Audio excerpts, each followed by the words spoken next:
Hello, everyone. Hope you are well on this New Year's Eve day. I want to wish all of you a happy new year. Really appreciate all of your support for this channel, for me, Mrs. Dog. And Mrs. Dog is an integral part of this channel. I know you see me most of the time, but Mrs. D is very a crucial piece of this channel. It's two of us, not one of us. And especially when we get around to spring and summer, you just wait. For those of you who have been watching for a while, you know what I'm talking about. Mrs. D is already always in planning stages. Her gardening is year around. And just wait when you see her get wound up in the spring. Yeah, you'll see it. You'll see more of it. So I'm going to talk about, is 2023 the year that it all crashes down, that things just really fall apart? It appears that things are already in that slide, but is this the year? Is 2023? Is it going to be 2024? Is it just going to take longer? Will it be even longer than that? That is a big question. I want to know your thoughts on that, but I'm going to talk about several things related to it. I also have a awesome passage to share with you from the book of Job. I believe it will help you. Please stay tuned for that. First, I saw the social media post last night, I believe. I don't know. It's either last night or early this morning. It all kind of mixes together for me sometimes. But it was about Pizza Hut. And for those of you old enough to remember the 80s, and it was like, the 10 best things about going to Pizza Hut in the 80s. Maybe if you could squeeze in the 90s a little bit in that, but mostly in the 80s. But if you remember, and those of you too young to remember this, you missed out. It was awesome. Pizza Hut, you could also throw pizza in with that. There was a place not too far from here called Shakey's Pizza. Some of you may remember Shakey's Pizza as well. But anyway, the article focused on Pizza Hut. And, you'd go in, you had this pizza buffet. It was actually really good. I mean, the food was so good. They had those little red plastic cups to drink out of. There were arcade video games around. You could play before you ate, after you ate mostly, because it was a buffet. You get your food. They had this awesome salad bar. I mean, the service was good. It was friendly. It was safe. You didn't worry about fights or things like that. You just didn't think about it. You really didn't. It was just always a good experience. It's a place you could take a date. It's a place you could go with your friends, your family friendly, all that. Okay. Anyway, if you remember that, share that as well, or other places that you remember that were really nice, a good experience. Or maybe places today that are still like that. Share that. Maybe they're out there. 2023, y'all. Boy, it's ending in some kind of fashion, especially financially. Woo. I mean, also, I'm getting to that in a second. I'm getting this I hope this is totally wrong, but I'm getting this eerily familiar feeling that I had the same kind of similar feeling that I had about 3 years ago, right before or right at the ramp up of that last, you know what I'm talking about, the health crisis thing. It feels very familiar with all that we are hearing. Don't know how much of it to believe. We will just have to see. We can prepare. We can keep preparing, though. Okay. But I tend to think, 2023 could be a doozy. I believe it will be. Some say 24 will really be the year. You got the elections coming up again. Whew, I mean, that if we even make it that far, will we make it to that? I mean, that's the question. I mean, so, but you've got several fronts. You got several things converging here, and you saw it in the stock market. I mean, it took a tumble for the year end. You got a possible new health crisis thing going on, coming over again.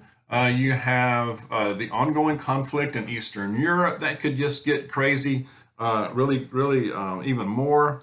Um, you have an economic crisis that is full on. It looks like it really is, with that inflation, deep recession slash could be depression. Um, I think we need to prepare, all facets, spiritually, physically, financial. As far as physically, I think we really need to amp that up. It's a good time. We're starting a new year. Whether that may look different for different folks. It could be vitamins. It can be a diet, a healthy eating choices diet. It can be making some changes there. It can be physical conditioning, you know. Um, I think healthcare is really in a transition. Just my gut opinion. I think healthcare is in a transition to where it, as we know it, it no longer exists. I think it's going to go to more of a very, very local family type situation, much like it was maybe 7,500 years ago. So I think that's going to look very different, and we're in the midst of that as well. So I think all we can do to shore up physical health at the personal and family level is going to be huge. Like I said, your conditioning, the choices you make to eat, drink, uh, vitamins, supplements, herbs. I'm not a specific expert in that. However, like I said, that can look different for different folks as you're able. Stocks, wow. I mean, Wall Street looks like it took a big downturn, ending its worst year since 2008. Now, that was the last big deep recession. Uh, Global stocks lost $18 trillion. Dollars. We've got no central banks riding to the rescue right now. What's 2023 gonna turn? Amazon lost half its value this year. I didn't realize it was that deep. Tech stocks are being crushed right now, absolutely crushed under recession, deep recession fears. I think they should substitute depression for that word. Depression fears, if you really look at it realistically, if um, the worst since 2000 as far as tech is concerned. That was around the dot-com crash, I believe, if I'm not mistaken. Let me know. But stocks plunged 51% this year. Amazon really taking it on the chin. Tesla down 68%. Whew.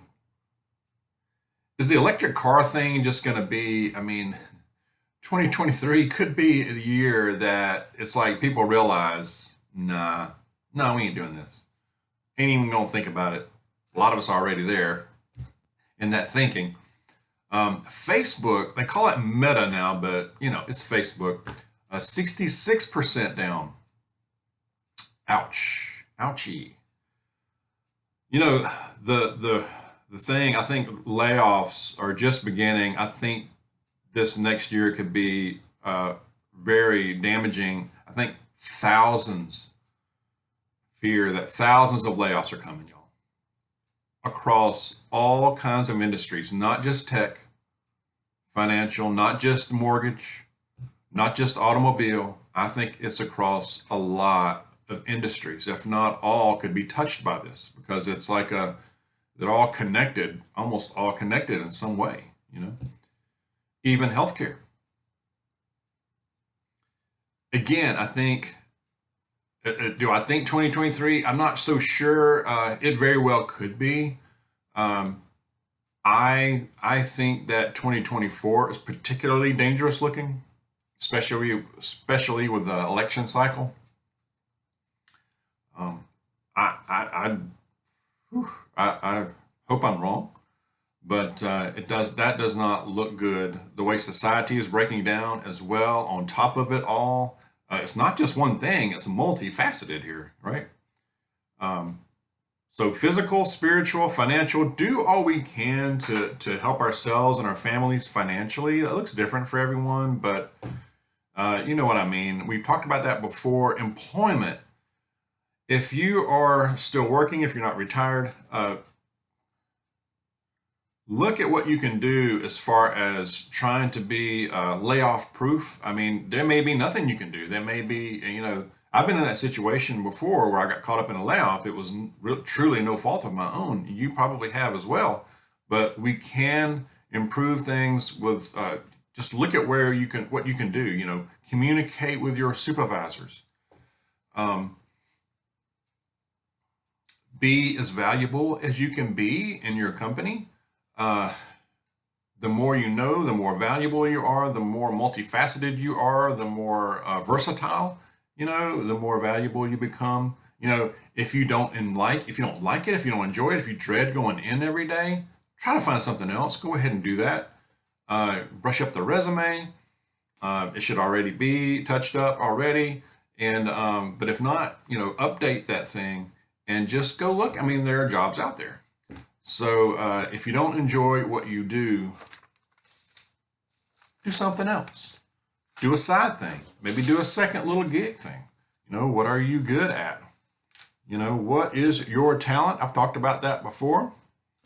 I have a really good passage I've got to share. It got me fired up this morning. Coffee helped. This is from Job. I don't know if I've read one from Job before or not lately.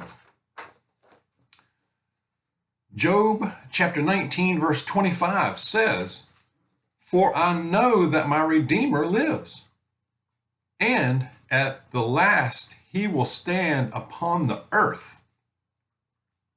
Amen on that. If you remember, if you're not familiar, read the book of Job. Job faced tremendous difficulties. He lost just about everything, including his health. Even his friends turned on him and said, "You should just curse God and die," but he did not. And there's, in the book of Job, there is this fantastic back and forth debate that he has between he and his friends, where his friends are like, "Forget God, he's turned his back against you, he's forgotten you, he's cursed you." And Job is like, no, I stand with him. And he is everlasting. He's the same God always, forever. And he will still stand upon the earth. For I know that my Redeemer lives, and at the last he will stand upon the earth. Amen. Amen. I just had to say it again. I hope that helps, but just remember, no matter what you're going through, think of the difficulties that Job went through. And now we think of our problems may not be as bad. Now you may have health issues, you may have financial, employment, family, but know that our God is always there, always will be, has not changed, and will not change. Okay. All right. Share your thoughts. I have rambled on enough. Be safe this New Year's Eve into the new year. God bless you. I'll see you soon.